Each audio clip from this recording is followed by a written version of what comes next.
Shalom, peuple de Dieu. Il est bon de louer Dieu aujourd'hui. Alléluia.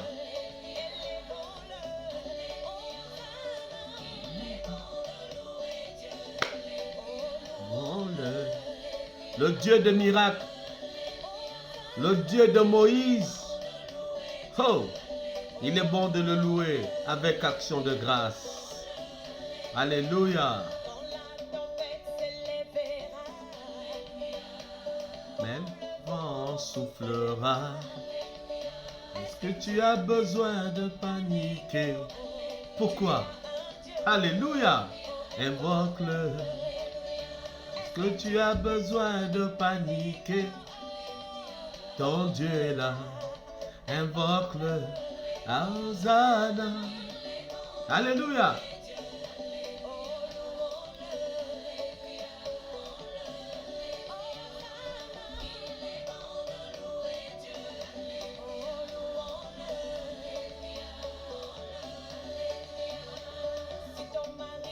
T'abandonne. Cet ami ne veut plus de toi. C'est pas un problème. Non, non, pas besoin de fétiche.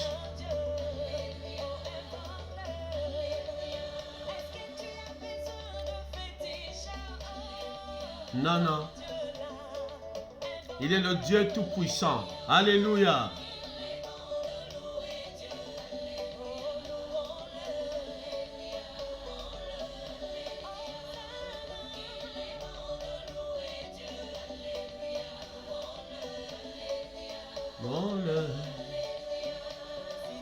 Besoin des enfants. Alléluia. À 10 ans, Sarah a conçu. Il n'y a pas de problème. Non, non, bien-aimé. Il est toujours le Dieu tout-puissant. Pas du tout. Invoque-le. C'est la bonne nouvelle que je t'apporte encore ce matin. Ton Dieu est là, invoque-le.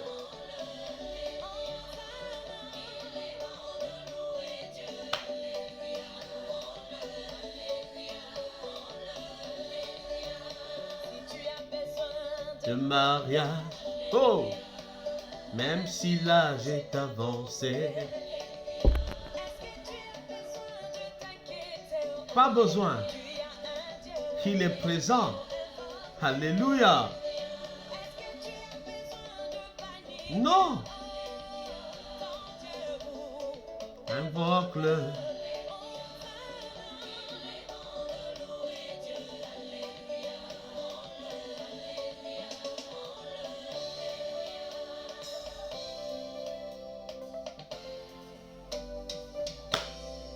Je rappelle à Dieu. Alléluia.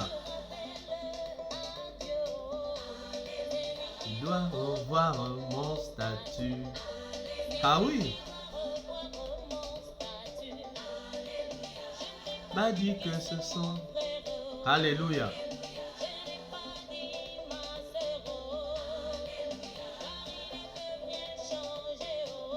Amen.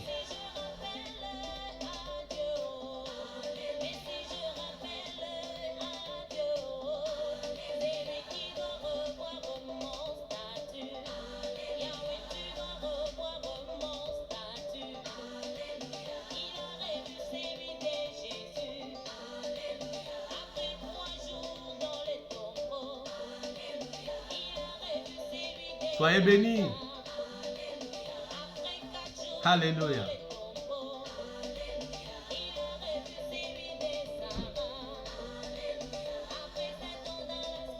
Sept ans dans la stérilité.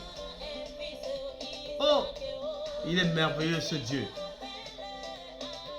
Amen.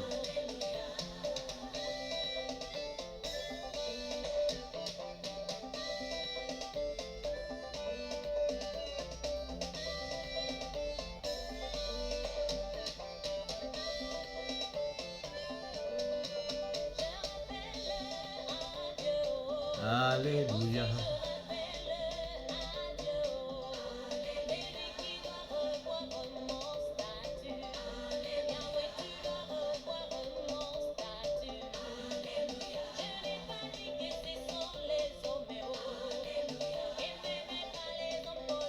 Ah non, non, non, pas du tout.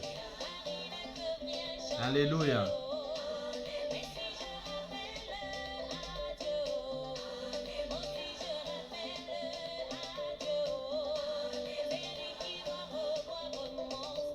Alléluia.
Ah oui, la marche vers Canaan, c'est une marche qui est difficile.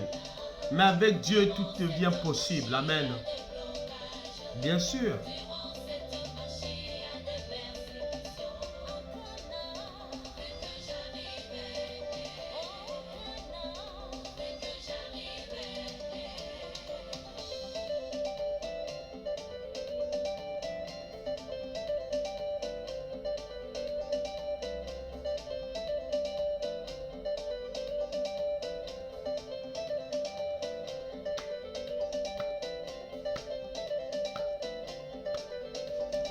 Alléluia. Amen. Bien-aimés, soyez bénis dans le précieux nom de notre Seigneur et notre Sauveur, Jésus-Christ, Dieu puissant. Amen. Ce matin, bien-aimés, chante encore Alléluia avec moi parce que aujourd'hui, encore une fois de plus, nous sommes dans la victoire. Amen. Parce que notre Christ, notre Seigneur, nous l'a donné il y a plus de 2000 ans à Golgotha. Alléluia. Et ce matin, la bonne nouvelle, c'est que Jésus-Christ, Fils du Dieu vivant, est avec nous, au milieu de nous. Il vient te rendre visite dans ta maison, dans ton travail, en ce moment où tu pries, où tu jeûnes, où tu intercèdes en faveur des autres, de ta famille et pour toi-même. Ce matin, nous allons encore revenir sur le message de la semaine dernière, puisque nous avons commencé, nous sommes toujours dans les temps favorables, mais dans les temps favorables, il y a plusieurs séquences. La dernière fois, nous avons vu la séquence de la postérité d'Abraham. Aujourd'hui, nous allons continuer toujours dans cette même lancée. Nous allons voir la postérité d'Abraham, la bonne et la mauvaise postérité d'Abraham. Ce sera le sous-thème de mon exhortation. La bonne et la mauvaise postérité d'Abraham. Pourquoi? Parce que la semaine dernière, lorsque nous étudions ensemble ces quelques versets, le Saint-Esprit m'a mis à cœur de revenir dessus. Pourquoi? Parce que durant cette période où Jésus-Christ va s'entretenir avec ce peuple, il va se passer quelque chose. Et il va se passer quelque chose parce que il faut savoir que lorsque Christ, notre Seigneur, faisait face à des obstacles, à des épreuves, même par rapport aux hommes, par rapport aux autorités, ce n'était jamais anodin. Il y avait toujours un message qu'il voulait apporter derrière. Et je me suis rendu compte que l'entretien qu'il va avoir avec ce peuple allait en fait être révélateur de certains mouvements qui allaient venir dans les temps qui étaient en sourdine et qui allaient être des mouvements qui allaient apporter la confusion dans les églises. Amen, dans la foi. Alors, pour cela, nous allons relire encore le texte de Jean 8. Alléluia. Nous allons reprendre le texte de Jean 8, c'est très important. pour revoir un peu ensemble ces moments d'entretien que Christ a eu avec ce peuple. C'est très important. Alors, nous allons revenir dans Jean 8. Nous allons peut-être prendre à partir du verset 18. Vraiment, j'ai besoin que vous puissiez me prêter vos oreilles et vos yeux pour qu'ensemble nous puissions regarder ce qui est écrit dans la Bible. Car c'est notre rôle de vérifier les Écritures. Amen. La Bible dit dans plutôt Jean 8 à partir du verset 18. Ici c'est Jésus qui parle. Je rends témoignage de moi-même. Et le Père qui m'a envoyé rend témoignage de moi. Nous continuons au verset 19. Ils lui dirent, il c'est le peuple, ils lui dirent donc, où est ton Père? Jésus répondit, vous ne connaissez ni moi ni mon Père. Si vous me connaissez, vous connaîtrez aussi mon Père. Attention, il commence à se passer quelque chose. Jésus se rend compte que ce peuple avait un problème. Lequel? C'était qu'ils avaient peut-être l'apparence de certaines personnes qui suivent Dieu, mais en vérité, il n'en était rien. Parce que lui, il était l'incarnation, il était l'image du Dieu invisible, mais fait homme. Amen. Hein? Donc, la vérité. Or, il se trouve que face à il n'y a point de mensonge contre la vérité, puisque la vérité, c'est la lumière. C'est la lampe qui brille. Amen. Or, on ne peut allumer une lampe et la cacher. Non. Sinon, la mettre sur le chandelier pour qu'elle puisse éclairer. Et la lampe, c'est la sainte parole de Dieu. Et le chandelier, c'est l'Église. Or, Christ va se rendre compte ici que le chandelier qui devait accueillir la lampe, qui est lui-même Christ, qui est la parole vivante, ce chandelier n'était pas à sa place. Et ce chandelier avait un autre Dieu qu'il servait. Nous allons continuer au verset 20. Jésus dit ces paroles. Jésus dit ces paroles enseignant dans le temple, au lieu où était le trésor. Et personne ne le saisit parce que son heure n'était pas encore venue. Jésus leur dit encore, je m'en vais et vous me chercherez. Et vous mourrez dans votre péché, vous ne pouvez venir où je vais. Vous ne pouvez venir où je vais. Amen. Hein? Sur quoi les Juifs dirent, se tuera-t-il lui-même,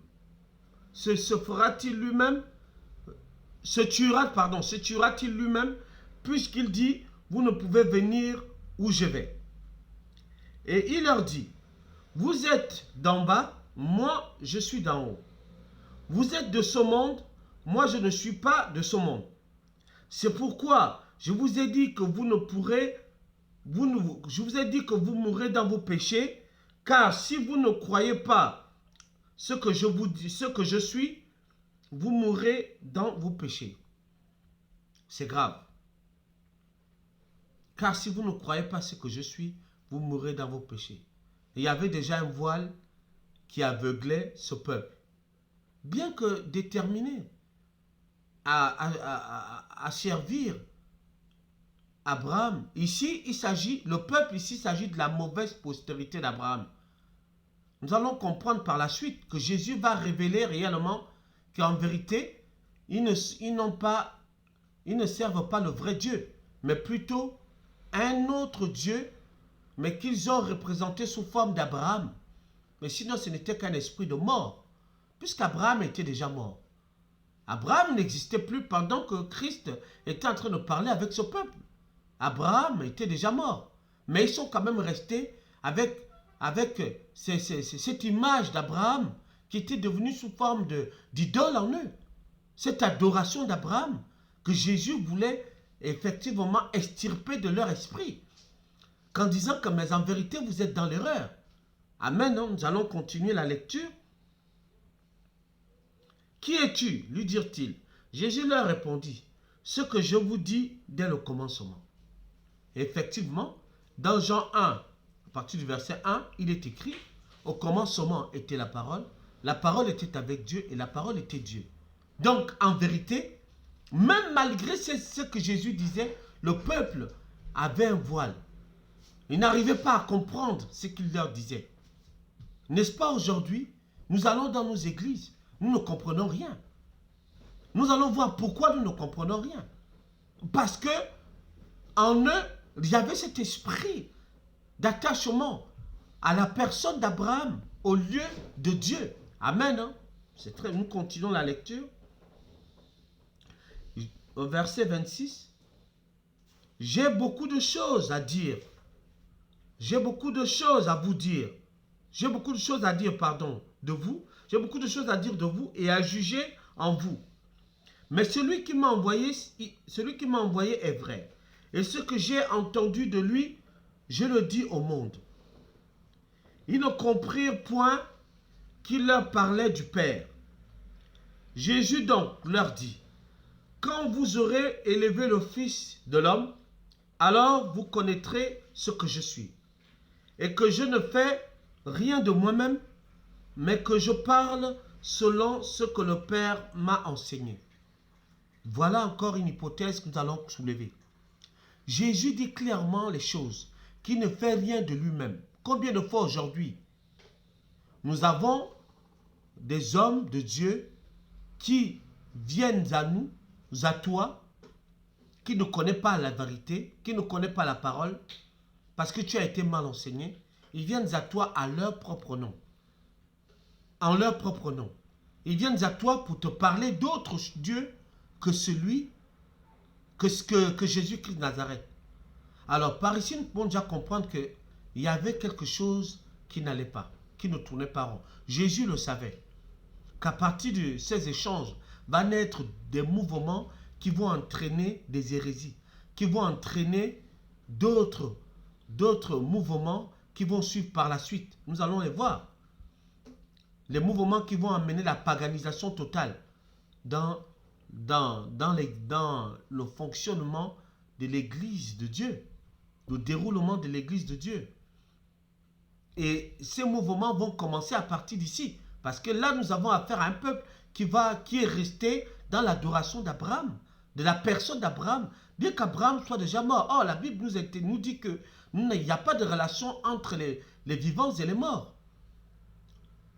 Nous voyons déjà quel type d'adoration ce peuple-là était déjà en train d'élever. Puisque face à Jésus-Christ, ils avaient du mal à discerner, ni même à comprendre la vérité. Parce que le Dieu de ce monde les avait déjà aveuglés. Malheureusement, malgré les efforts que Jésus va déployer, le cœur de ce peuple était très dur. Vous savez, quand quelqu'un est déjà dans la séduction de l'homme de Dieu, au lieu de Dieu, c'est très difficile, si Dieu n'intervient, de pouvoir raisonner cette personne. De pouvoir expliquer à la personne que mais tu es en train d'adorer une personne ou tu es en train d'adorer les morts. Abraham était déjà mort. Mais comment se fait-il que ce peuple est resté attaché à Abraham mort au lieu de rester, de chercher le Dieu qu'Abraham servait comme Esther avec Naomi. Amen, hein? Nous continuons au verset 29. Celui qui m'a envoyé est avec moi. Il n'en est pas... Celui qui m'a envoyé est avec moi, il ne m'a pas laissé seul, parce que je fais toujours ce qui lui est agréable. Comme Jésus parlait ainsi, plusieurs crurent en lui. C'est déjà bien. Et il dit aux Juifs qui avaient cru en lui, si vous demeurez dans ma parole, vous êtes vraiment mes disciples. Vous connaîtrez la vérité et la vérité vous affranchira. Ils leur répondirent, nous sommes, vous voyez, malgré les efforts que Jésus déployait à ouvrir ces hommes, à ouvrir les yeux de ces personnes, mais ils sont quand même restés dans l'aveuglement. Ils se maintiennent dans leur aveuglement. Au verset 33, le peuple répond, il leur dit, au verset 32, voilà, non, verset 33, ils leur répondirent, nous sommes la postérité d'Abraham, ça c'est le peuple, et nous ne sommes jamais esclaves de personne. Comment dis-tu, vous deviendrez libres? Mais c'est tout à fait normal. Vous êtes en train d'adorer Abraham qui est mort. Vous élevez un culte des morts. Et entre parenthèses, là, il y a déjà un vase qui est en train d'être mis en place. Ça s'appelle le catholicisme romain. Mais qui était d'une manière subliminale en train d'être mis en place. Le culte des morts. Abraham est mort, mais vous restez quand même attaché à Abraham. La vérité, Christ est devant vous, bien que vous ne puissiez le connaître, parce que le voile demeurait, malgré que le voile a été déchiré par la suite, c'est vrai, mais il incarnait la vérité. Ce peuple était dans l'égarement. Amen. Au verset 34, voilà, au verset 30, nous allons continuer. Voilà, au verset 37, je sais que vous êtes la postérité d'Abraham, mais vous cherchez à me faire mourir parce que ma parole ne pénètre pas en vous. C'est tout à fait normal. Qu'est-ce que nous voyons aujourd'hui? L'écuménisme. Nous voyons des personnes qui sont allées dans les écoles bibliques, dans les centres de théologie. On leur a appris un autre Dieu qui s'appelle Shekinah. On leur a appris le grec, des dieux grecs, de la mythologie grecque, qui s'appelle Platon, Socrate, d'autres courants de pensée. Mais c'est normal que ces forteresses demeurant en eux, ils aient du mal à comprendre la simplicité de la parole de Dieu. Parce que le Dieu de ce siècle les a aveuglés. Amen. Hein? Ils se sont plutôt attachés aux fables, au lieu de s'attacher à celui qui libère, qui est Christ, la vérité. Amen. Hein? Nous continuons, verset 38. J'ai dit ce que j'ai vu chez mon Père. Et vous faites ce que vous avez entendu de la part de votre Père. Ils lui répondirent, notre Père, c'est Abraham. Vous voyez? Notre Père, c'est Abraham. Ton Père, c'est le pasteur. Voici comment un autre mouvement est en train de se mettre en place. En plus du premier vase qui est en train de naître spirituellement dans le cœur de ces personnes-là, le premier vase, c'est le vase du catholicisme romain. Voici un deuxième vase qui est en train de naître, c'est la notion de père spirituel. Qui vous a dit que votre père Abraham est mort et va demeurer votre père spirituel? La notion de père spirituel n'est pas biblique.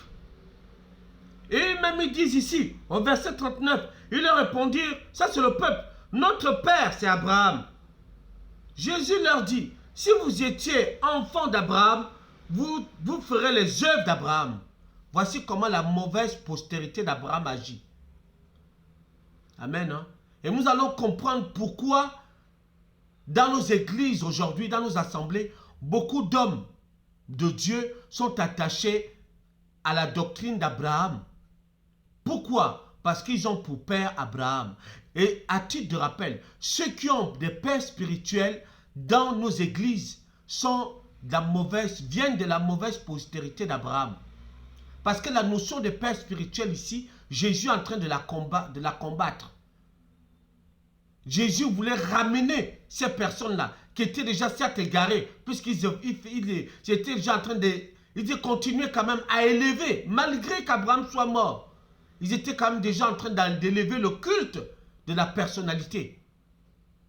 Je suis bishop, je suis l'apôtre tel, je suis le révérend tel. Où est ici le titre révérend? Ça n'existe pas. Où est le titre du général dans la Bible? Ça n'existe pas. Où est le titre de l'archevêque? Ça n'existe pas. Amen. Hein? C'est très important de comprendre qu'il y a eu, les fils d'Abraham ont développé une autre doctrine pour semer la confusion dans le cœur des enfants de Dieu. Alors bien aimé, tu as été déçu parce que tu ne connaissais pas la vérité. Et parce que tu ne médites pas la parole de Dieu. Et parce que tu n'as pas pris la peine de lire la Bible version seconde, que tout le monde utilise, qui a été traduite par un certain Jérôme. Amen. Hein, qui a été traduite par un certain Jérôme. Je crois que c'était un Français. Cette Bible, en premier lieu, a été traduite en latin. Dans quel but? Pour que toi et moi, nous ne puissions rien comprendre. Et pour qu'on puisse nous tromper. Après, elle a été traduite en grec. Et c'est par la suite que Jérôme a traduit la Bible en français. Amen. Hein? Et malgré tout, ceux qui avaient la Bible en hébreu, en araméen, étaient brûlés vifs par la papauté à cette époque-là. C'est pourquoi beaucoup ont développé des écoles théologiques. En fait, ils enseignent. Théo, ça veut dire Dieu. Logie, ça veut dire la science. Ça veut dire qu'il y a une autre science qui est enseignée. Donc, un autre Dieu qui est enseigné dans ces écoles. Amen. Hein? Il faut comprendre aujourd'hui que la notion de père spirituel n'est pas biblique. Tu auras pour père Dieu Tout-Puissant et non Abraham. Or, les fils d'Abraham, la mauvaise postérité d'Abraham, elle est nombreuse aujourd'hui. Elle construit beaucoup de temples autour de nous. Mais elle ne va jamais t'enseigner la vérité, mais elle va s'appuyer sur les dogmes, les doctrines basées qui partent à partir de ce chapitre de Jean 8, à partir du verset 18. Le mouvement là qui avait déjà été né, le communisme, le catholicisme romain qui était déjà en préparation en sourdine. Nous allons voir ceux qui ont amené ces choses-là dans la réalité par la suite. Pour comprendre que tu as été trompé, j'ai été trompé dès le départ. Mais à cause de la grâce de Dieu, à cause de la faveur de Dieu et la personne du Saint-Esprit que nous avons aujourd'hui, qui nous aide et qui nous ouvre les yeux à rechercher la vérité. Or, la vérité n'est rien que Jésus-Christ. Que si Jésus ne t'a franchi, tu ne peux pas comprendre et tu ne peux pas discerner qui est de la bonne et de la mauvaise postérité d'Abraham. La mauvaise postérité d'Abraham s'attache à la lettre, à la loi. La bonne postérité d'Abraham s'attache à la grâce, à la parole de Dieu, à la vérité, à Christ. Nous allons le voir. Ils disent clairement, eux au moins ici sont honnêtes. Ils le disent clairement, ils ont pour père Abraham. Tandis que beaucoup qui sont là, dans les réseaux sociaux là, ils refusent de reconnaître qu'ils ont pour père Abraham, mais ils utilisent le nom de Dieu. Mais en vérité, quand le Saint-Esprit vous ouvre les yeux, quand le voile est tombé, vous découvrez réellement qu'ils font les œuvres d'Abraham, homme. Amen, hein? Et non Abraham qui servait Dieu. Et effectivement, Jésus va les répondre. Au verset 41, vous faites les œuvres de votre Père. C'est tout à fait normal. Il leur dit, nous ne sommes pas les enfants illégitimes. Nous avons un seul Père, Dieu. Voilà encore un mensonge. Les fils d'Abraham se servent de Dieu pour pouvoir vous tromper, pour pouvoir vous mentir. Beaucoup utilisent le nom de Dieu, mais en fait, en vérité, ils ont pour couverture Abraham, homme. Ils servent de l'homme. Et l'image d'Abraham aujourd'hui est l'image de ce qu'on appelle l'image du chiffre 6 qui représente l'homme du monde, qui n'est que le diable lui-même, Satan.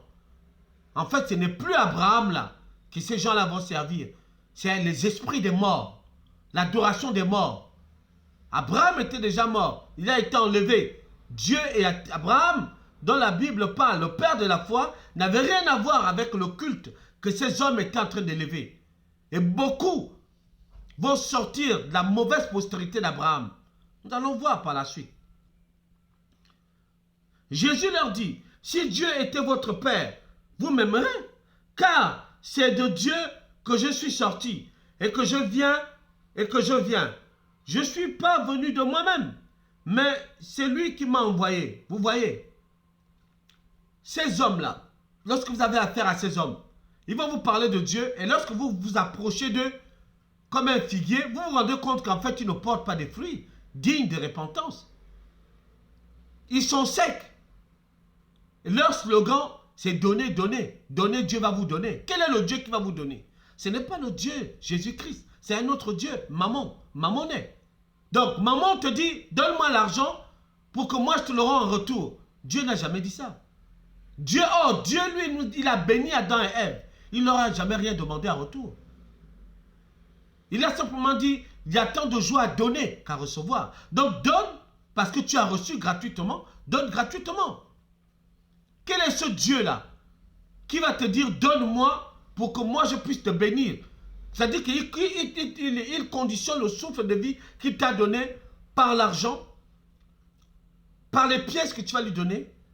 C'est pas possible. Vous voyez que là, c'est de la tromperie et ça vient d'ici. Ce peuple-là, ça vient du culte que ces hommes vouaient à Abraham qui était déjà mort. Le culte d'Abraham, c'était terrible. Jésus a combattu ces gens-là. Mais ils voulaient entraîner Jésus dans leur paganisation. Non.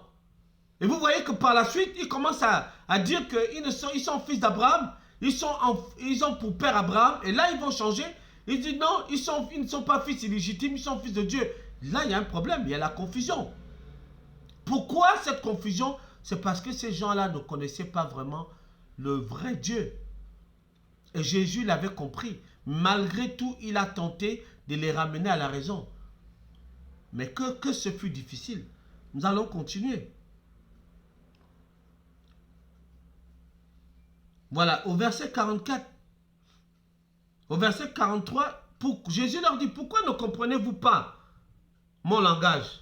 Parce que vous ne pouvez écouter ma parole. Vous avez pour père le diable. Voilà. C'est-à-dire qu'ils se servent de la couverture d'Abraham, mais Jésus qui est Dieu, il connaissait leur cœur. Il va les dépouiller. J'attire ton attention, bien-aimé. Toi qui vas toujours, toi, sur ton Facebook, tu postes toujours la photo de ton pasteur. Toi qui vas adorer l'homme, au lieu d'aller chercher Dieu, sache que Jésus-Christ n'est pas d'accord avec toi. Sache que tu agis de la même manière que ces hommes-là. Et là, Jésus va monter d'un ton, il va changer de ton, et il va les dépouiller clairement.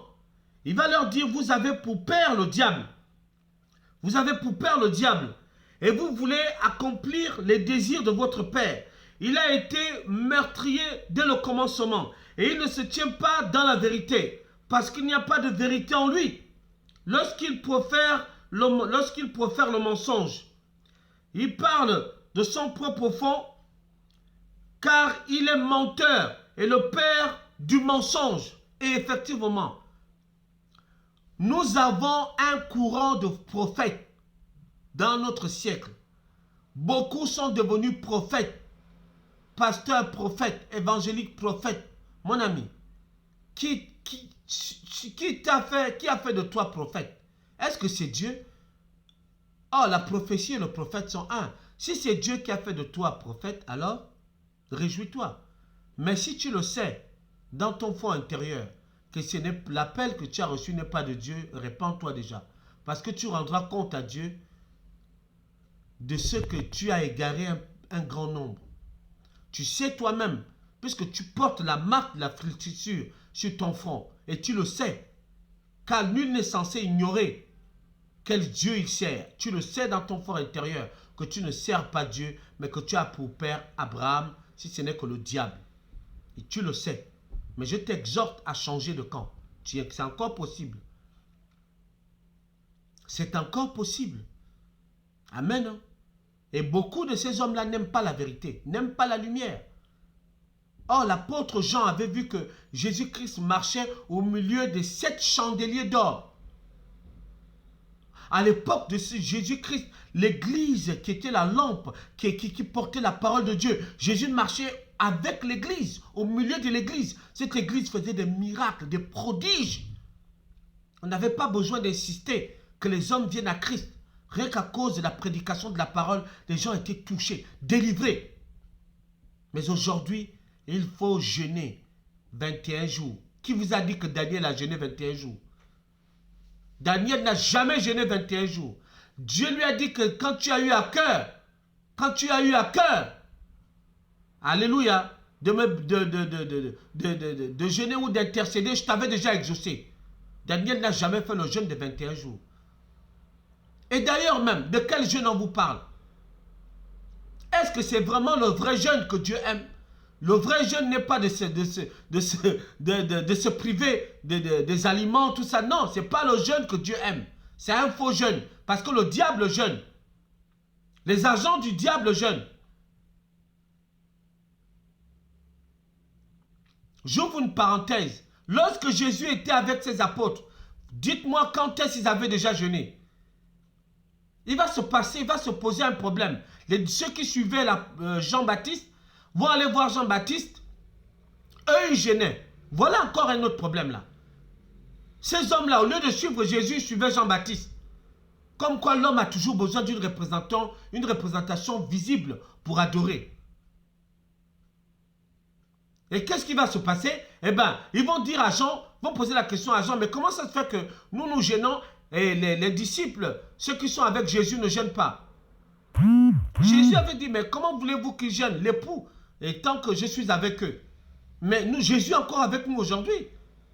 Donc, quel est ce faux jeûne qu'on vous fait faire? Amen. Hein? Il est temps d'ouvrir les yeux, Église. Il est temps, tu as une responsabilité, c'est de lire la parole de Dieu. Et si tu laisses toujours les autres lire la parole à ta place, c'est tout à fait normal que tu sois égaré. Mais je te le dis et je t'exhorte en toute humilité à apprendre à ouvrir ta Bible. Comme les chrétiens de Béret dans Actes 17, verset 11. Ouvrez leur Bible. Parce que tu as été trompé dès le départ. Et donc, tu vas comprendre ça par la suite.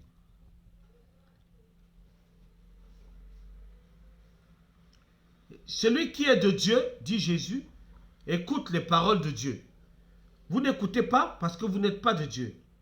Les Juifs lui répondirent, n'avons-nous pas raison de dire que tu es un Samaritain? Voyez? N'avons-nous pas raison de dire que tu es un Samaritain? Pourquoi? Parce qu'il n'y avait pas cette relation entre les Juifs et les Samaritains. Mais les temps ont changé. Pourquoi toujours cette différence? Et ils sont restés dans ce qu'on appelle la tradition des hommes. Voici encore un autre mouvement, la tradition. Il rappelle à Jésus, selon la tradition, les Samaritains et les Juifs n'avaient pas de rapport. Mais mais Jésus, lui, c'est Dieu. Il n'a rien à voir avec ça. Amen. Hein?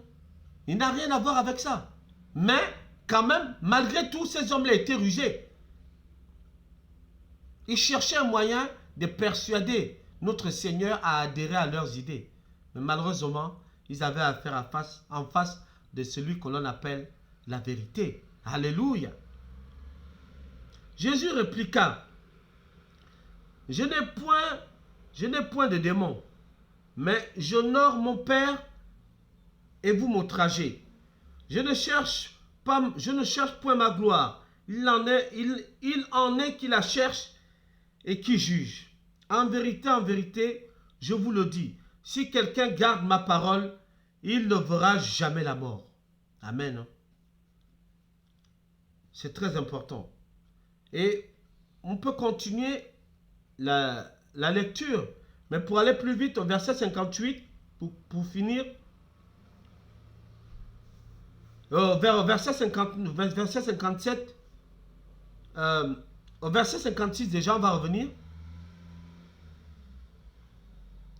Au verset 56, Jésus va leur faire une révélation. Il va leur dire, Abraham, votre père, a tressailli de joie de ce qu'il verrait mon jour. Il l'a vu et il s'est réjoui. Comment ça? Il l'a vu, il s'est réjoui. Ces juifs-là vont être dans l'étonnement. Ils vont répondre à Jésus et dire, les juifs lui disent, tu n'as pas encore 50 ans et tu as vu Abraham? Ah, voilà ce qui se passe. Quand la vérité, quand la parole de connaissance sort, alléluia, elle vient confondre le mensonge. Et Jésus va leur dire au verset 58, Jésus leur dit en vérité, je vous le dis, avant qu'Abraham fût, je suis. Oh! Et là-dessus, au verset 59, il prit des pierres, alléluia, pour les jeter contre lui. Mais Jésus se cacha et sortit du temple. Voilà la réaction des serviteurs d'Abraham. Ils sont dépassés. Parce que Jésus va leur dire la vérité. Qu'en vérité, avant qu'Abraham fut je suis. Parce que le nom, le véritable nom de Dieu, c'est je suis. Quand Moïse avait demandé à Dieu que tu m'envoies vers ce peuple, lorsqu'ils vont me demander ton nom, que répondrai-je? Dieu va dire à Moïse, dis-lui que je suis le Dieu, je suis celui qui suis. Voici le véritable nom de Dieu. Le nom de Dieu, ce n'est pas Jéhovah. Jéhovah, c'est le nom d'un autre Dieu, alléluia, de la Kabbale, amen, hein, qui n'a rien à voir avec notre Dieu. Le véritable nom de notre Dieu, je suis celui qui suis, c'est son nom. Alléluia. Son nom, ce n'est pas Jéhovah. Tu peux l'appeler Adonai parce que c'était en hébreu. Les Hébreux exprimaient. C'est comme si je peux dire dans ma langue vernaculaire, Zamo, ça veut dire Dieu. Mais le véritable nom que Dieu a donné à Moïse, il va dire au peuple que je suis celui qui suis. C'est la vérité. Voici son véritable nom. Son nom, ce n'est pas Jéhovah. Si tu entends Jéhovah, ou sa gloire, ce n'est pas Shekinah, parce que Dieu n'est pas au féminin. Tout ceci, ce sont les fils, c'est la mauvaise postérité d'Abraham qui a amené cette doctrine. Amen. Voilà ce qui va se passer dès le départ. Jésus a combattu cette doctrine parce qu'il savait que dans les temps à venir, il va y avoir des hommes qui vont faire la continuité du culte d'Abraham, le culte des morts. Tu as un parent qui est mort. Pourquoi veux-tu garder les photos de ce parent dans ta maison, dans ta valise? Pourquoi veux-tu conserver les objets de ce parent qui est mort? Il n'y a point de rapport entre les vivants et les morts. C'est pourquoi les démons qui sont derrière, mais normal qu'ils viennent te persécuter. C'est normal qu'ils rentrent chez toi parce que tu détiens une chose qui est vouée à l'interdit par Dieu. Amen. Jésus a montré qu'il était vivant, mais ces hommes-là, eux, ils adoraient Abraham qui était mort. C'est quand même terrible. Et beaucoup de nos jours sont dans ce schéma. Vous avez des hommes de Dieu qui n'aiment pas qu'on puisse remettre en cause leur ministère, qu'on puisse remettre en cause leur façon de gérer l'œuvre. Pourquoi? Parce qu'ils ont pour père Abraham. Ils servent le diable. Et beaucoup ne veulent même pas que tu puisses parler parce qu'ils sont animés de l'esprit de Nicolaïte. Qui était Nicolaïte? Nicolas d'Antioche, dans la Bible, c'était l'un des 13e diacres. Il était diacre, l'un des 13e diacres qui a commencé à amener les hérésies. Qui a commencé à amener cette vision-là, qu'on peut expliquer la parole de Dieu autrement. Qui a commencé à vouloir détourner le peuple. Amen. Et beaucoup sont allés chercher un autre Dieu pour pouvoir vous asservir. Et nous allons voir maintenant, dans la seconde partie. Amen. La seconde partie, elle est très intéressante parce qu'elle va nous révéler beaucoup de choses.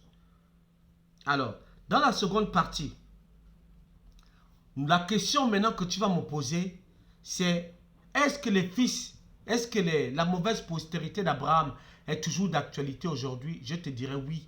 Et beaucoup sont nommés par les hommes. Beaucoup occupent notre espace public, nos maisons, nos villages. Beaucoup se sont donné des noms. Alléluia.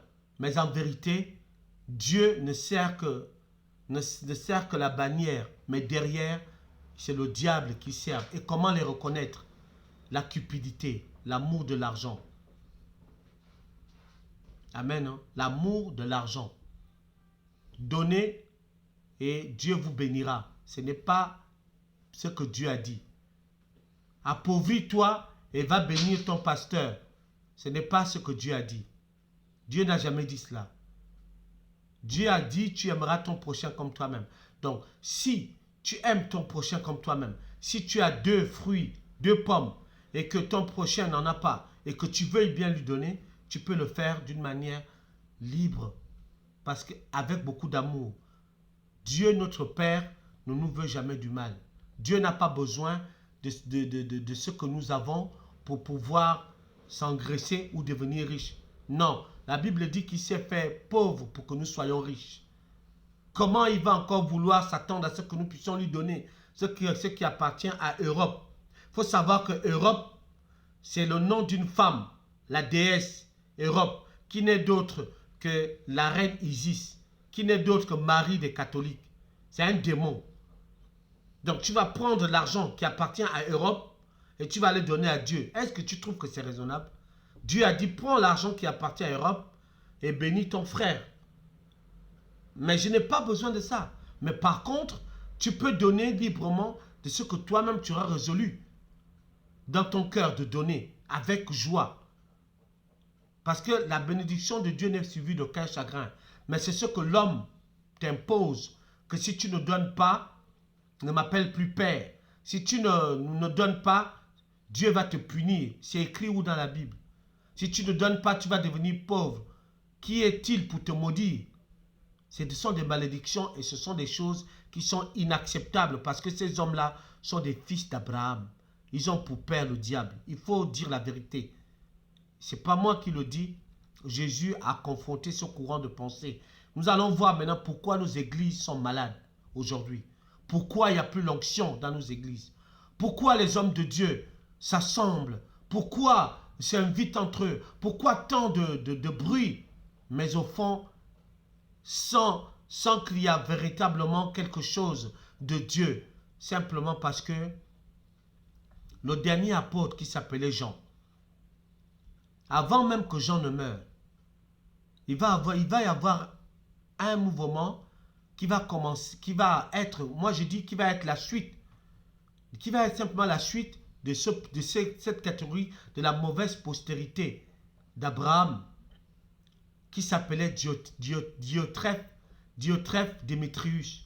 Et nous pouvons le lire, voilà, Diotrephe Démétrius, alléluia. Nous pouvons le lire dans 3 Jean, verset 9 à 10.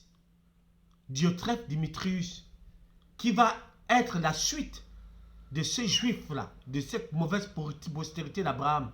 Qu'est-ce que lui va faire? C'est lui qui va commencer à mener ce qu'on appelle ce paganisme-là. Ça veut dire qu'il va commencer à dire qu'il faudrait extraire un homme parmi le peuple, c'est-à-dire que mettre en place le système que le pasteur doit être devant.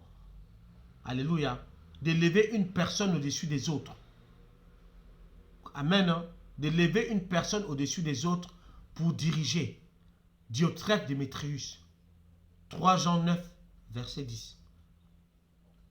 Et cela, il va simplement être la continuité maintenant. Il va maintenant amener les choses d'une manière visible. Ça veut dire qu'ils vont commencer maintenant à mettre en place ce qu'on appelle le premier vase. Le catholicisme romain va prendre maintenant la forme. Ce que les Juifs gardaient au fond d'eux va maintenant prendre forme à partir de Diotrephe Démétrius.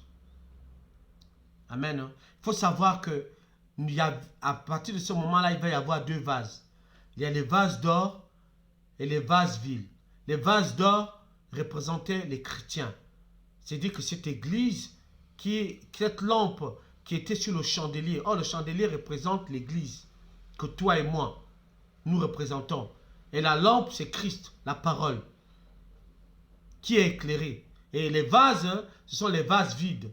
Et ces vases vides représentent la mauvaise postérité d'Abraham. L'œcuménisme, la religion.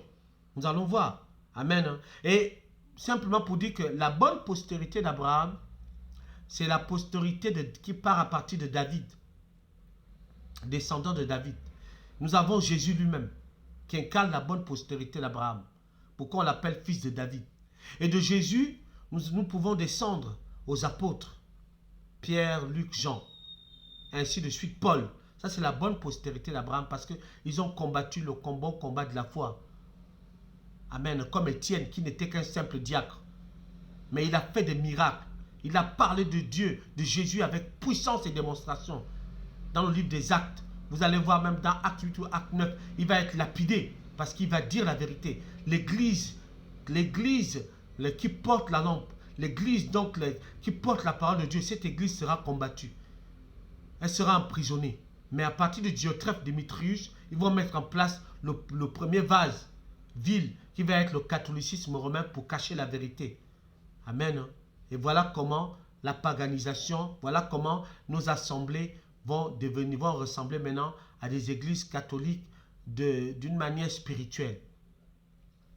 Maintenant, et il va émerger un mouvement après Démétrius, il va émerger un mouvement qu'on appelle les sophistes.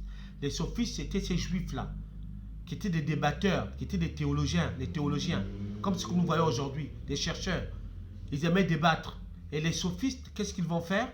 Ils vont maintenant essayer de venir pour essayer d'influencer la pensée de ces hommes-là. Ils vont commencer à mener les débats pour remettre en question la prohibité du personnage de Christ et de sa parole. Amen. Hein? Et tout cela maintenant après le départ de Jean, parce que Jean était déjà mort. Donc il n'y avait plus d'apôtres. Maintenant, ce mouvement maintenant va prendre forme.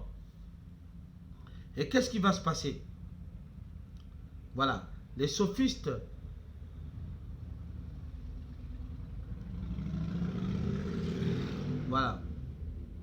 les sophistes vont maintenant amener aussi ce qu'on appelle les débats théologiens.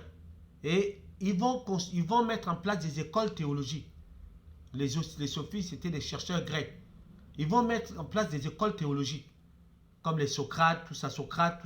Socrate, qui était Socrate? C'était un théologien païen. Ils vont mettre en place des écoles théologiques pour essayer maintenant d'expliquer, pour enseigner la parole de Dieu. Autrement que comme Jésus-Christ l'avait enseigné au peuple. Et ils vont apprendre ce qu'on appelle l'art oratoire. Ça veut dire que la manière de parler. Ils vont maintenant mettre en place la manière de parler. Comme vous voyez par exemple, les pasteurs qui vont dans les écoles bibliques, on les apprend ce qu'on appelle l'art oratoire. La manière de parler devant le peuple. Vous voyez, non? Parce qu'ils n'ont pas le Saint-Esprit. Donc ce n'est pas naturel. Ils vont dans ces écoles-là pour apprendre l'art oratoire. Voilà la manière de parler. C'est les sophistes qui vont mettre ça en place. Et puis, à partir de là, certains vont commencer à écrire des livres. Les livres que vous voyez aujourd'hui. Ce sont les sophistes qui ont mis ça en place. Et après les sophistes, il va y avoir un homme qui va encore s'émerger dans ce mouvement. Et cet homme, on l'appelle Ignace d'Antioche. Et Ignace d'Antioche faisait partie de ce qu'on appelle les pères de l'église apostolique. Parce qu'il faut savoir que avant que Jésus-Christ ne vienne, l'église était dirigée par les pères qu'on appelle les pères de l'église apostolique. C'est-à-dire que sous forme de temple. Vous avez déjà entendu parler du temple de Salomon à l'époque des sacrificateurs, tout ça là. Il y avait les pères de l'église qui représentaient vraiment ce qu'on appelle la moralité de l'église. Mais ces pères de l'église vont amener ce qu'on appelle des doctrines des démons. C'est ce que la Bible appelle des doctrines des démons. Et l'un d'eux, après Diotrephe Démétrius, il y aura les sophistes. Après les sophistes, va naître Ignace d'Antioche. Qu'est-ce qu'Ignace d'Antioche va dire? Ignace d'Antioche va dire que c'est lui, il a vécu entre l'an 35 et 107 après Jésus-Christ. Ça veut dire que lui, il va dire qu'il faut élever maintenant un seul évêque au-dessus des autres, au-dessus des anciens. C'est lui qui va maintenant mettre en place ce qu'on appelle le ministère pastoral. Le ministère pastoral, Ignace d'Antioche. Ça veut dire qu'il faut maintenant élever une seule personne au-dessus des autres. Ça veut dire que la continuité de Diotrephe, quoi, en fait. Qu'il faut élever maintenant une seule personne au milieu des autres. Or, nous savons que dans la Bible, l'église était dirigée par des anciens. Les anciens dirigeaient l'église. Nous voyons que Jésus était entouré des 12. Il ne prenait pas la décision tout seul. Il dirigeait avec les 12, dirigeait l'église. Or, qu'est-ce que lui, Ignace d'Antioche, va faire? Lui, il va dire non, il faut maintenant élever une personne au-dessus des autres. Donc, là, il va mettre en place maintenant ce qu'on appelle le culte des évêques, des pasteurs. Une personne au-dessus des autres. Comme vous voyez, par exemple, dans une église, le pasteur va s'asseoir devant. C'est lui seul qui va avoir la parole. Et Ignace d'Antioche va dire que les fidèles doivent suivre l'évêque. Ça veut dire que le pasteur, comme les Juifs suivaient Jésus sur la terre. Ça veut dire que c'est lui qui va maintenant élever l'homme au-dessus des autres. Et c'est lui qui va faire en sorte qu'aujourd'hui, les pasteurs soient élevés, comme vous voyez aujourd'hui là, soient honorés dans les places publiques et reçoivent un salaire. C'est Ignace d'Antioche qui va mettre ça en place. Et ce que nous voyons aujourd'hui. Voilà. Et c'est très grave. Ça veut dire que c'est lui qui va m'amener ce qu'on appelle la vision pastorale. C'est lui qui va m'amener encore ce qu'on appelle, quand vous entendez souvent que l'homme de Dieu dit, moi je prie pour vous, je suis le représentant de Dieu sur terre, c'est Dieu passe par moi pour vous bénir. C'est Ignace d'Antioche qui va amener cette doctrine-là. Si tu entends cela, mon frère, ma soeur, il faut refuser. Parce que cela ne vient pas de Christ. Ça vient d'un certain Ignace d'Antioche. C'est lui qui a mis ça en place. Amen. Hein? Et beaucoup d'hommes de Dieu ne le savent pas, mais ils suivent simplement parce qu'ils pensent que c'est biblique. Ce n'est pas biblique. Amen. Hein? Nous continuons. Et après Ignace d'Antioche, il va arriver un autre que l'on appelle Clément. Clément d'Alexandrie. Lui, il a vécu entre 150 et 210 ans après Jésus-Christ. Amen. Hein? Donc, c'est lui, maintenant, il va introduire une autre hérésie qui dit aller à l'église. Or, comment aller à un point où nous sommes? L'église, c'est toi et moi. L'église, ce n'est pas le bâtiment. Donc, c'est lui qui va maintenant amener c'est lui qui va introduire cette idée-là d'aller à l'église. Amen. Hein? Aller à l'église, c'est Clément d'Alexandrie. Vous voyez aujourd'hui, moi le dimanche, je vais à l'église. Le mardi, je vais à l'église. Non, il n'a jamais dit d'aller à l'église parce que l'église, c'est toi. Or, voyons que dans la Bible, Dieu avait coutume d'aller visiter ses serviteurs chez eux. Amen. Hein? D'aller visiter ses serviteurs chez eux. Certes, les Juifs, à un moment donné, pendant les fêtes cérémonielles et tout, les Juifs, ils se retrouvaient au temple. Mais c'est vraiment à des occasions, mais Dieu avait l'habitude de visiter ses serviteurs chez eux. Voilà. Et après Clément d'Alexandrie, il y a un autre théologien grec qui va arriver, il s'appelle Cyprien de Carthage. Lui, il a vécu en 200 ans après Jésus-Christ. Il a mis en place la pratique de la dîme. Cyprien de Carthage. Ce n'était pas un chrétien, c'était un des pères des églises apostoliques. C'est lui qui va mettre en place le culte de la dîme dans les églises, dans les assemblées. Ça veut dire que c'est lui qui va mettre en place le fonctionnement de la dîme. Ça veut dire que la dîme va être, les 10% vont être obligatoires dans les églises. Cyprien de Carthage. Parce qu'à l'époque de Jésus-Christ de Nazareth, il n'y avait pas, le fonctionnement n'était pas comme ça. Par contre, il n'est pas dit que tu ne peux pas donner. Mais tu donnes ce que tu as résolu dans ton cœur, mais tu n'es pas obligé de donner pendant le culte. Tu peux le faire même hors du culte. Pourquoi? Parce que ce n'est pas ce que Jésus avait dit. Il avait dit, Malachie dit, apportez à la maison du trésor vos dîmes. Mais où était la maison du trésor? La maison du trésor n'était pas l'église. Puisqu'à cette époque-là, l'église n'existait pas encore. La maison du trésor représentait par exemple un hangar, un bâtiment. Par exemple, vous voyez un bolo.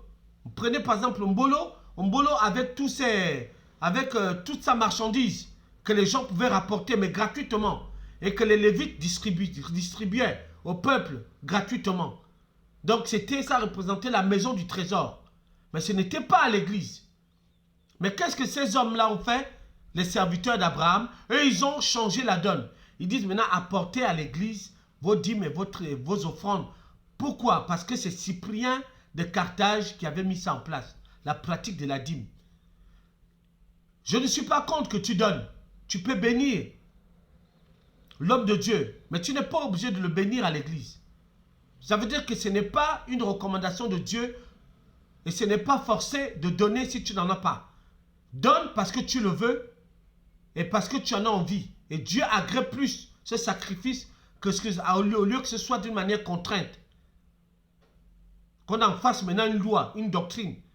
Qu'on vienne maintenant même jusque dans ta maison chercher la dîme. Ce n'est pas biblique. Amen. Hein? Ce n'est pas biblique. Donc c'est Cyprien de Carthage qui avait mis en place. Et beaucoup de serviteurs de Dieu ne le savent pas. Mais parce qu'ils ont été trompés dans les écoles bibliques. On leur cache la vérité. Amen. Hein? C'est très important. Nous continuons. Donc Cyprien de Carthage, il va mettre en place la pratique de la dîme. Voilà. Et que les pasteurs et prêtres doivent être payés. Ça veut dire qu'aujourd'hui, vous avez par exemple, dans les églises protestantes, ou même dans les églises évangélistes, vous avez le pasteur qui reçoit un salaire. Mais ce n'est pas biblique. C'est Cyprien de Carthage qui a mis ça en place. Pourquoi toi, tu vas prendre ton argent? Tu vas les payer. Tu vas participer à donner un salaire à cet homme. Non, ce n'est pas biblique. Si tu veux le faire d'une manière volontaire, parce que tu penses que Dieu t'a béni au travers de lui, fais-le.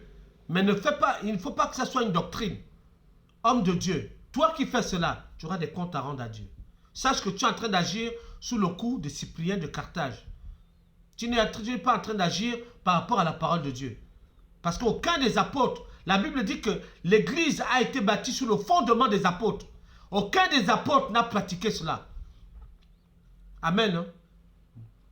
Tu ne vas pas prendre ton argent pour aller payer le permis de conduire ou aller payer la maison d'un homme de Dieu, sauf si tu veux le faire d'une manière volontaire. Car Dieu a dit qu'il n'a agréé ni sacrifice ni holocauste.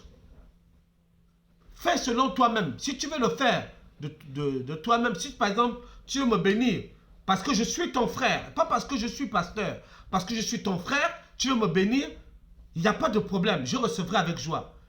Mais si tu viens me bénir parce que j'ai crié devant l'estrade en disant que si tu ne viens pas donner tes 10%, tu seras maudit, tu n'auras rien, ton grenier. Je suis en train de te maudire, ne fais pas cela. Ne viens pas me donner ton argent parce que tu m'attires la malédiction. Tu attires la malédiction dans ma vie. Amen. Même toi qui donnes, Dieu va te pardonner parce que tu ne sais pas. Mais tu seras autant coupable parce qu'à cause de toi, cet homme va devenir riche. Et demain, tu vas encore le critiquer et tu vas te plaindre. Parce qu'il ne pose pas des actions. L'argent qu'il prend, mais lui, pose-toi la question, il donne la dîme à qui? Si toi, il prélève la dîme sur toi, mais lui, il donne la dîme à qui? La dîme des dîmes, il te la donne à qui? Personne. Vous voyez? Donc, bien-aimé, il est temps que vous ouvrez les yeux. On vous a longtemps trompé. Ce n'est pas biblique, toutes ces pratiques. Mais donne selon que tu as résolu dans ton cœur. Mais ne donne pas parce qu'on te le demande et parce que c'est une contrainte. Si tu fais cela, tu t'attires toi-même la malédiction sur toi. C'est Cyprien de Carthage qui a mis la pratique des 10% dans les églises. Si un homme de Dieu n'est pas d'accord, qu'il me prouve dans la Bible où est-ce que les apôtres ont mis cela en pratique. Amen. Hein? Nous continuons. Voilà. Et qu'est-ce qui va se passer?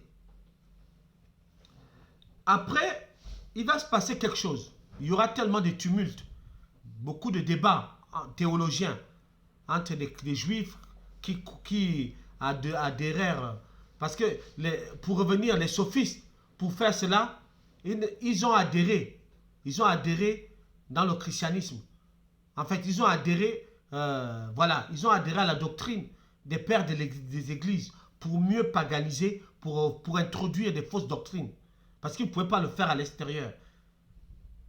Vous voyez, non? Juste à titre de rappel, que vraiment, ils ont introduit tellement de choses qu'ils ont dressé une table.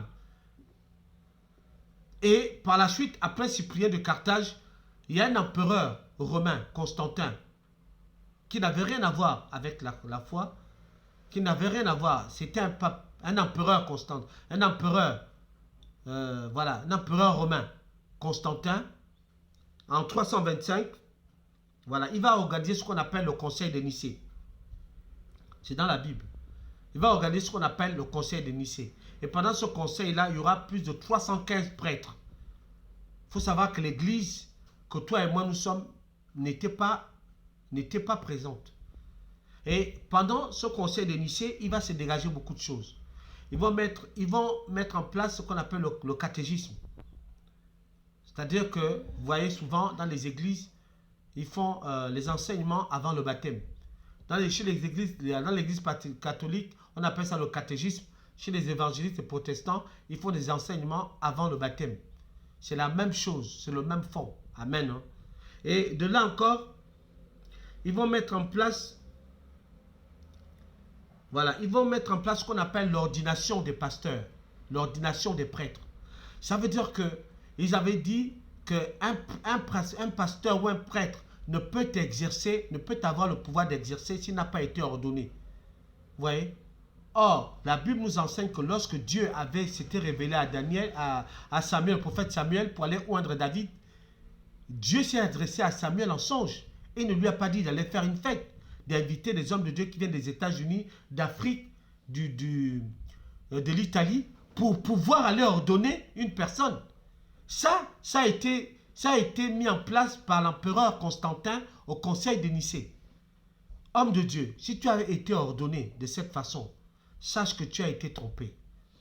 Parce que l'ordination, c'est Dieu qui se révèle. Il a envoyé à Samuel chez David, chez son père, Lévi. C'était discrètement.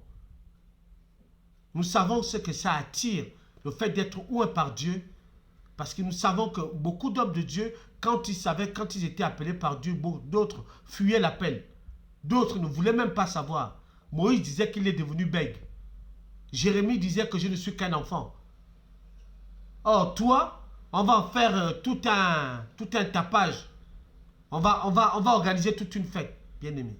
C'est Constantin, dès le conseil de Nicée, qui a mis en place. Ça veut dire qu'aujourd'hui, tu dois avoir un père spirituel. J'ai été confronté à ce genre de réalité. Un pasteur me demande qui est ton père spirituel. J'ai dit, mais le père spirituel de David, c'est qui? C'est Dieu. Pourquoi est-ce que tu me demandes mon père spirituel? Or, j'avais compris que cet homme-là était serviteur d'Abraham. Parce qu'il n'avait pas la vérité. Il était voilé. Il ne savait pas que la notion de père spirituel vient de la mauvaise postérité d'Abraham. Or, c'est Constantin qui a mis le système d'ordination là. Pasteur, apôtre, si tu as été haut de cette façon, tu as invité les hommes de Dieu, d'autres donnent même de l'argent pour qu'on vienne les ordonner. Voilà, pour leur ordination. Si tu as fait cela, sache que ton ordination là n'est pas légale devant Dieu. Et tu dois te remettre en question. Reviens à Jésus-Christ. Viens pleurer à ses pieds. Et répands-toi. Et cherche l'appel véritable. Et reviens à ton premier amour. Amen. C'est au conseil de Nicée qu'ils ont mis en place. Ils ont même mis en place aussi l'habit du dimanche. Où il y a des églises où le pasteur est rigoureux là-dessus. Que l'homme de Dieu qui passe devant doit avoir la cravate. Doit avoir le costume cravate. C'est au conseil de Nicée qu'ils ont mis ça en place. Vous voyez par exemple dans les églises, les hommes de Dieu, les prêtres, ils ont un habit qu'on appelle, avec un col ici là, blanc, le col clérical. Ce n'est pas biblique. L'apôtre Paul, ni Pierre, ni Jean, ni les autres n'ont jamais porté ce genre de vêtements. C'est au conseil de Nicée que ça a été initié. Amen. Hein? Vous voyez, combien de fois on a été trompé? Bien aimé.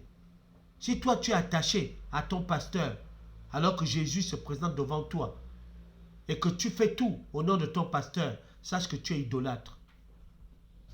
Mais fais très attention. Amen. Hein? Dieu dira dans les derniers jours, quand le peuple lui dira, mais j'ai fait ceci en mon nom, j'ai chassé les démons, j'ai fait ceci, j'ai donné les dîmes, les offrandes, il va te dire, arrière de moi, je ne t'ai jamais connu. C'est très important. Il ne t'a jamais connu parce que tu as passé toute ta vie en train de servir les hommes au lieu de chercher Christ. Cherche la bonne postérité d'Abraham. Il y a des serviteurs et des vrais serviteurs de Dieu aujourd'hui. Ils existent encore. La bonne postérité d'Abraham, ils ne sont pas attachés à l'argent. Ils ne sont pas cupides. Ils n'amassent pas les biens de ce monde pour acheter des jets, pour acheter des villas. Non, il pense d'abord à son prochain. Amen. Hein? Il prend, il amasse et il distribue à son peuple. C'est comme ça. Voici la bonne postérité d'Abraham. Ils servent Dieu dans la joie. Amen. Hein? Voilà. Nous continuons. Et après l'empereur Constantin, il va avoir un autre théologien. Et celui-là encore pas les moindres. Il s'appelle Grégoire le Grand. Grégoire le Grand, au 6e siècle après Jésus-Christ, lui, il va mettre en place ce qu'on appelle la chorale pour les chantres professionnels. La chorale que vous voyez devant. Vous devez vous habiller de telle façon. C'est Grégoire le Grand. Les chants professionnels. Vous allez dans les conservatoires, vous allez dans les trucs. C'est Grégoire le Grand qui a mis en place qu'il faut avoir une belle voix pour chanter. Grégoire le Grand, qui n'était même pas un apôtre, un des pères des églises. Vous voyez comment ils ont paganisé le christianisme. Ils ont paganisé le culte du Seigneur. Et par la suite, nous allons voir que après lui, il va se passer quelque chose. Pour revenir encore en arrière, il y avait des Philistins. Les Philistins, ils adoraient un dieu qu'on appelait Dagon. Hein, c'était le dieu des Philistins. Et ce dieu avait la forme du poisson. Bien aimé. Toi qui vas prendre l'image du poisson là, et tu vas mettre sur ta voiture, tu dis que tu es chrétien. Mais non, tu n'es pas chrétien. Tu t'identifies comme serviteur de Dagon. Et c'est dans la Bible. Et tu vas lire cela dans 1 Samuel 5, verset 7. 1 Samuel 5, verset 7. Le peuple d'Asdod, Asdod c'était un peuple qui était parmi les Philistins, ils adoraient Dagon. Donc toi tu vas prendre l'image du poisson pour mettre sur ta voiture et dire que toi tu es chrétien. Non, un chrétien ne s'identifie pas avec le logo du poisson. Amen. Un chrétien s'identifie grâce à l'image, à la ressemblance de Christ. Voilà ce que je voulais continuer encore ce matin pour dire que, bien aimé, vraiment, tu as été trompé. Tu as été trompé depuis des lustres. Tu as été trompé, ce n'est pas ta faute. Mais tu dois connaître la vérité. Donc écoute, réécoute, regarde cette vidéo et réexamine tout ce qui passe dans ton église, dans ton assemblée. Est-ce que ton pasteur fait les choses comme je les ai décrites ici? Tu as la liberté de vérifier et de faire des recherches. Je t'ai cité les sophistes. Je t'ai cité Cyprien de Carthage. Je t'ai cité Diotrephe, Démétrius. Il est dans la Bible. Dans 3 Jean 9. Dans 3 Jean 9, verset 10. Dans 3 Jean 9, verset 10. Je t'ai cité Clément d'Alexandrie. Fais des recherches, tu vas voir. Je t'ai cité l'empereur Constantin, le conseil de Nicée en 325 après Jésus-Christ. Bien aimé, toutes ces choses-là nous ont été cachées. On les appelait les pères de l'Église. Et ils ont fait des choses, ils ont paganisé. Ils ont paganisé le christianisme. Ils ont introduit d'autres doctrines. La Bible appelle ça les doctrines des démons. Les théologiens ont pollué notre façon de célébrer notre Seigneur. Ils ont introduit le culte de Marie pendant le conseil de Nicée. On va adorer un autre, on va adorer Marie.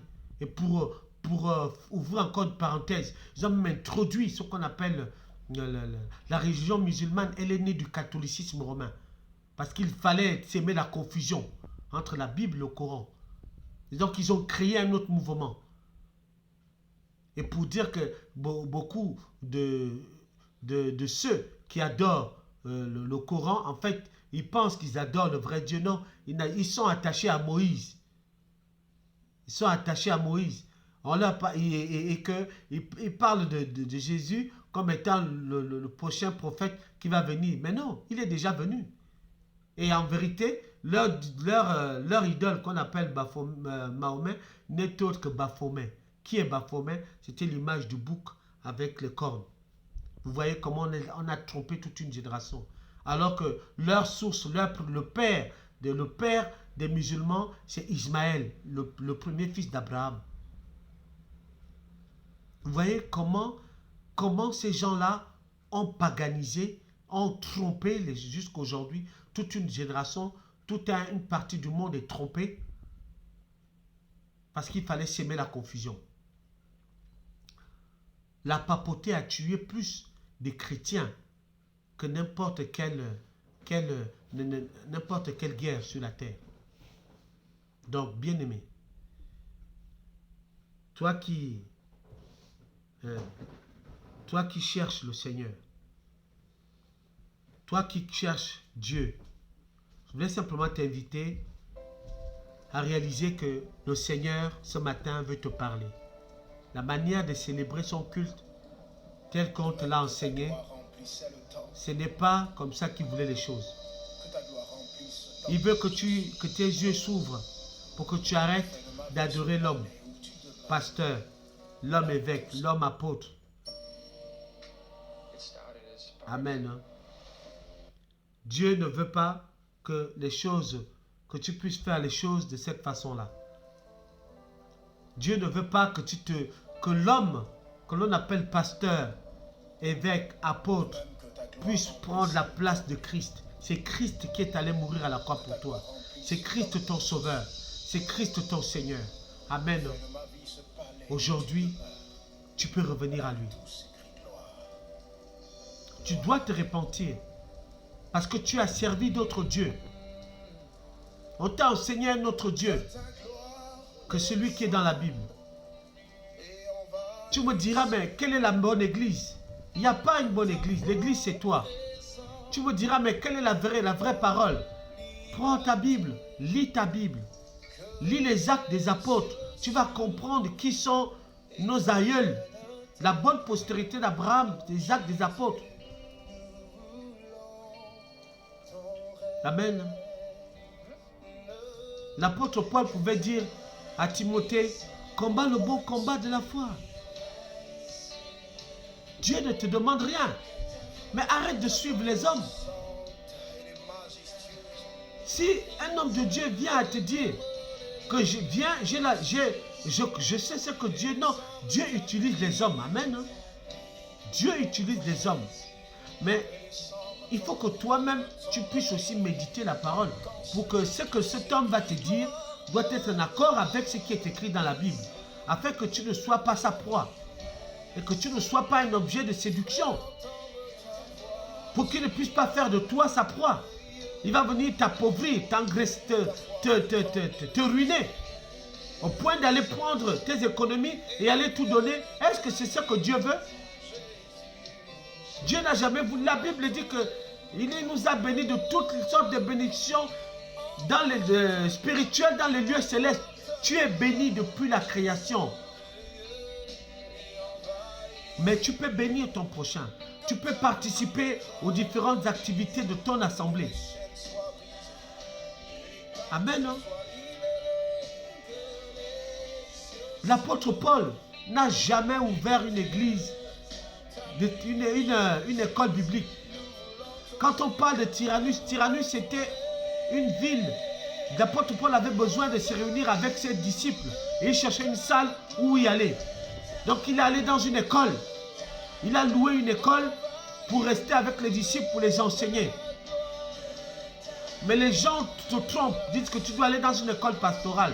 Je te le dis, là-bas on va t'enseigner un autre Dieu que Jésus-Christ de Nazareth. Qu'on ne te trompe pas avec le latin, avec le grec. Jésus est Seigneur. Il n'est plus à Nazareth, il est ressuscité. Il est Seigneur. Oh, que sa gloire descende. Oh, alléluia. Prie avec moi, tendre Père. Je te demande pardon parce que je suis allé vers d'autres dieux. Je suis allé vers la mauvaise postérité d'Abraham. Ils m'ont trompé avec leurs prophéties et avec leurs paroles. Ils m'ont dit de faire tant de sacrifices pour ma guérison et pour d'autres choses. Ils m'ont séparé de ma femme et de mon mari, de mes enfants.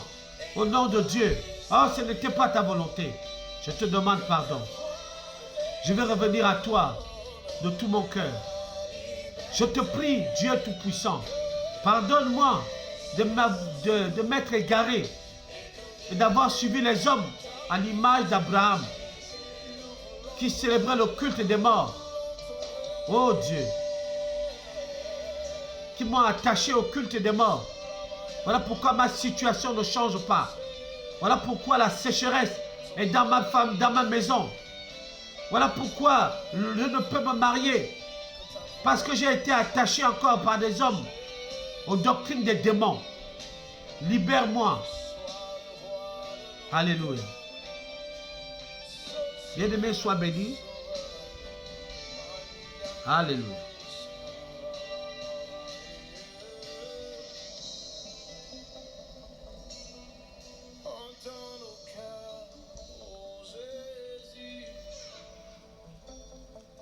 Voilà. Prends le temps à la réflexion. Nous avons été trompés. Mais aujourd'hui, Christ vient dans ta maison pour te dire qu'il faut que tu reviennes à lui. Alléluia.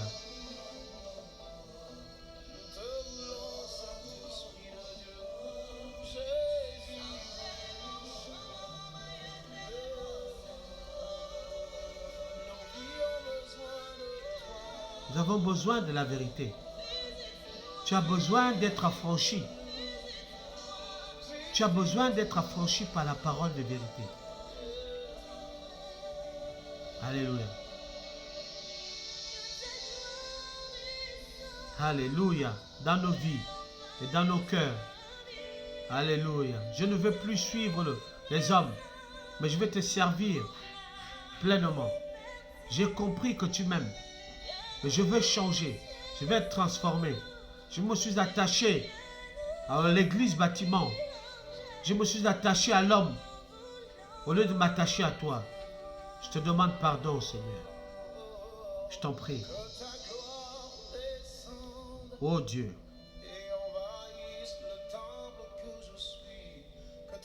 Alléluia. C'est pour la liberté, Père. Alléluia. Comprends-le aujourd'hui. Notre Dieu nous a créés avec beaucoup d'amour et de paix. Alléluia. Que Dieu vous bénisse. Que Dieu vous bénisse. Et je vous souhaite de passer une agréable journée dans la paix, dans la joie. Amen. Notre Seigneur est plein d'amour. Il n'a jamais abandonné ses enfants. Même quand bien même pécheurs que nous sommes, nous l'avons abandonné, il est toujours à nos côtés parce qu'il nous aime. Je n'ai jamais rencontré quelqu'un comme ça. Quelqu'un qui nous aime, malgré nos erreurs, malgré nos mensonges, malgré tout ce que nous avons pu faire. Son pardon est toujours accessible. Il ne nous a jamais abandonnés. Au contraire, il nous aime tellement et il ne veut pas que nous puissions nous perdre. Peu importe ce que tu as fait, reviens à Jésus-Christ pendant que tu es encore vivant. Parce qu'il faut savoir que si tu donnes ta vie en Christ aujourd'hui, tu seras sauvé. C'est une certitude. Tu seras sauvé. Il va effacer les actes et les ordonnances qui te condamnaient. Tu étais stérile, tu enfanteras. Amen. Tu étais pauvre, tu deviendras riche par son amour, par sa parole. Parce qu'il est Dieu. Il veut transformer ta vie. Il veut te donner un avenir meilleur. Dans ce monde où les gens disent c'est impossible, mais avec Dieu tout est possible. Amen. Je te souhaite de passer une agréable journée et de demeurer ferme dans ta foi. Médite ta parole, lis la Bible, mais n'accepte plus que l'on fasse de toi une proie et que l'on fasse n'importe quoi avec ta vie. Ta vie est précieuse. Amen. Que le Seigneur te bénisse. Et le Seigneur bénisse toute ma famille qui est au Gabon et partout dans le monde. Tous les bien-aimés qui sont partout dans le monde. Je vous aime d'un amour pur et sincère. Je souhaite un joyeux anniversaire à ma grande sœur bien-aimée qui est aux États-Unis, à Brooklyn précisément. Que le Seigneur se souvienne de toi. Des fois où tu as fléchi les genoux pour que je puisse le rencontrer. Je tenais à te faire vraiment cet hommage pour te dire merci pour tes prières. Que Dieu prenne soin de toi et qu'il continue à te garder là où tu es. Que tu sois triplement béni. Que le Saint-Esprit soit ton partage. Amen. Que Dieu vous bénisse, bien-aimés. Passez une bonne journée.